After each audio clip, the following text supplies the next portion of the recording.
தமிழகம் மற்றும் புதுச்சேரியில் வரும் 27ஆம் தேதி மிதமான மழை பெய்யக்கூடும் என சென்னை வானிலை ஆய்வு மையம் கணித்துள்ளது. வரும் 26ஆம் தேதி வரை பொதுவாக வறண்ட வானிலை நிலவும் என்றும் 23ஆம் தேதி வரை அதிகபட்ச வெப்பநிலை இயல்பை விட 3 டிகிரி செல்சியஸ் வரை அதிகமாக இருக்கக்கூடும் என வானிலை ஆய்வு மையத்தின் செய்திக்குறிப்பில் தெரிவிக்கப்பட்டுள்ளது. காலை வேளையில் பொதுவாக லேசான பனிமூட்டம் காணப்படும் என்றும் தெரிவிக்கப்பட்டுள்ளது.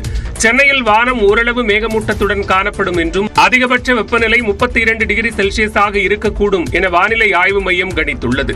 வரும் 27ஆம் தேதி தமிழகம் மற்றும் புதுச்சேரியின் ஓரிரு இடங்களிலும் லேசானது முதல் மிதமான மழை பெய்யக்கூடும் என தெரிவிக்கப்பட்டுள்ளது.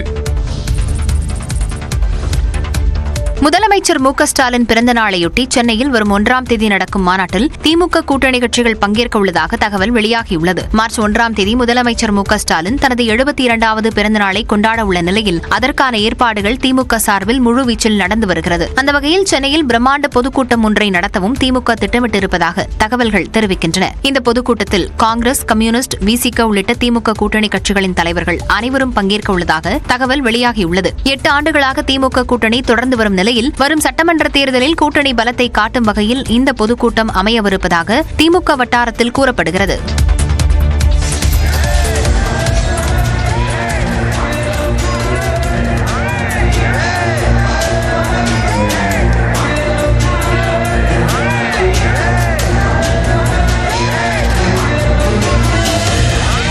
சேலத்தில் தமிழ்நாடு பாஜக தலைவர் அண்ணாமலைக்கு கட்சி நிர்வாகி சால்வையை அணிவிக்க விடாமல் துணைத் தலைவர் பிடுங்கி வீசிய காட்சிகள்தான் இவை. சேலம் மாநகர் மாவட்ட பாஜக செயலாளர் செந்தில்குமாரின் மகள் திருமண வரவேற்பு நிகழ்ச்சிக்கு அண்ணாமலை சென்றிருந்தார்.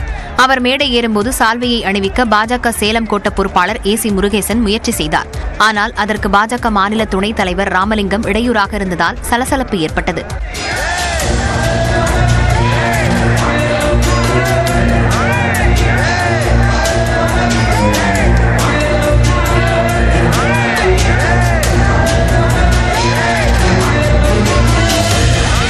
சேலத்தில் அண்ணாமலை செய்தியாளர் சந்திப்பின் போது பாஜக மாவட்ட தலைவர் பின்னால் நிறுத்தி வைக்கப்பட்டதாகவும் உரிய மரியாதை அளிக்கப்படவில்லை என்றும் சேலம் பாஜகவினர் குற்றம் சாட்டியுள்ளனர்.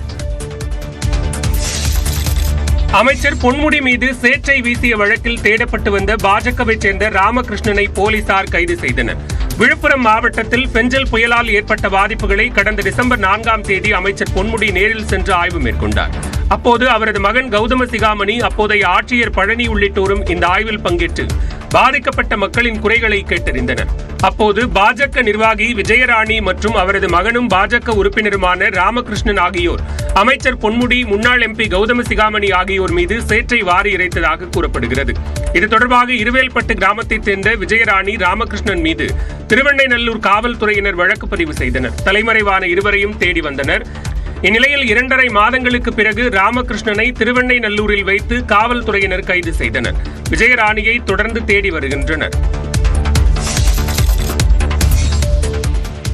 திருப்பத்தூர் மாவட்டம் வாணியம்பாடி அருகே ஹோட்டலுக்குள் புகுந்து உரிமையாளர் மற்றும் அவரது தம்பியை ஒரு கும்பல் கொலைவெறியுடன் தாக்கிய சம்பவம் பரபரப்பை ஏற்படுத்தியது. பெருமாள்பேட்டை பகுதியைச் சேர்ந்த கார்த்திக்கும் அவரது மனைவி மோனிஷாவும் அதே பகுதியில் ஹோட்டல் நடத்தி வருகின்றனர். கணவன் மனைவிக்கிடையே கடந்த சில நாட்களாக தகராறு இருந்து வந்ததாக கூறப்படுகிறது. கடந்த 4 நாட்களுக்கு முன்பு கணவரிடம் சண்டை போட்டுவிட்டு தாய் வீட்டுக்கு மோனிஷா சென்று விட்டதாக தெரிகிறது. அந்த ஹோட்டலுக்கு வந்த ஒரு கும்பல் கார்த்திக் மற்றும் அவரது தம்பி ஸ்ரீனியை கடுமையாக தாக்கிவிட்டு தப்பியது.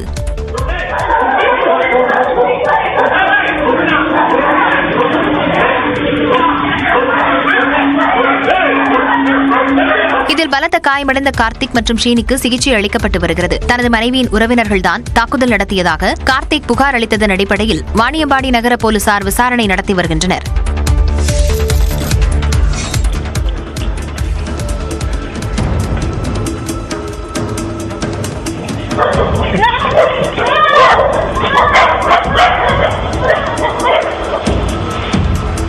கும்பகோணத்தில் பொதுமக்கள் சாலையில் நடந்து செல்லவே அச்சப்படக்கூடிய வகையில் சிறுவனை நாய்கள் துரத்தக்கூடிய காட்சிகளே இவை.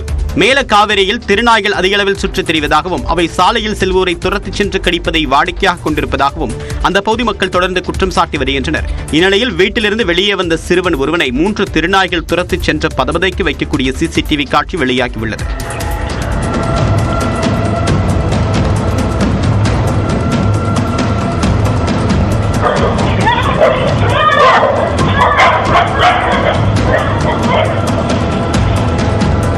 இது மட்டுமின்றி வீட்டில் வளர்க்கக்கூடிய கோழியை சுவர் ஏறி குதித்து திருநாய் ஒன்று வேட்டையாடி சென்ற காட்சி பொதுமக்களிடையே அச்சத்தை அதிகரித்துள்ளது.